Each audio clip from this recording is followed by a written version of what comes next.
Moving on, Texas is home to over 70,000 active military personnel, but several branches are having a hard time finding recruits. So far, only 2 branches have met their recruiting goals. Our Blessing Iwuchukwu shows us the changes being made to help grow our armed forces.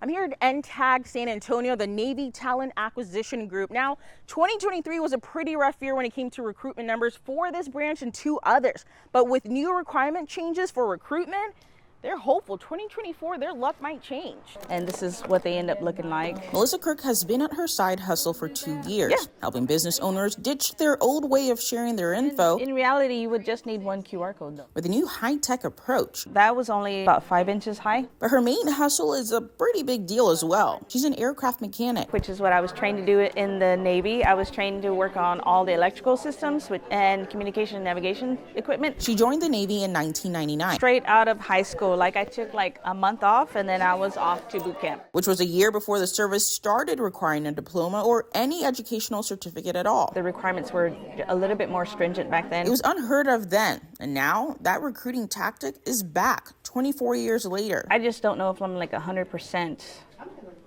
confident in, dropping the standards of the type of person that you want to bring in to maintain that kind of, asset. Or put, other people's lives in their hands. That's a very interesting perspective on it. We haven't lowered the standard. The standard is there. Let me be very clear. We have not lowered the standard.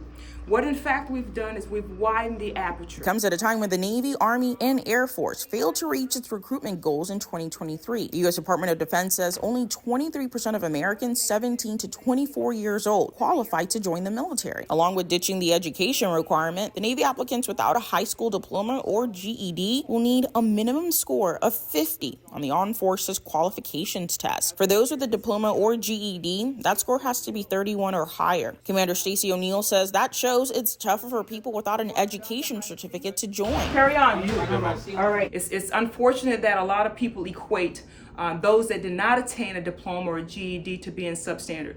They're not at all, not even close.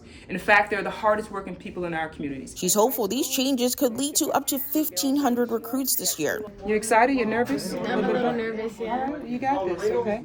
I always promote the military to the generation. Only time will tell if these updates will have recruitment numbers trending upward. How does it go again? And have the Navy shouting for joy. In San Antonio, I'm Blessing Iwuchukwu. I pass each station with a hoo-yah, and they know.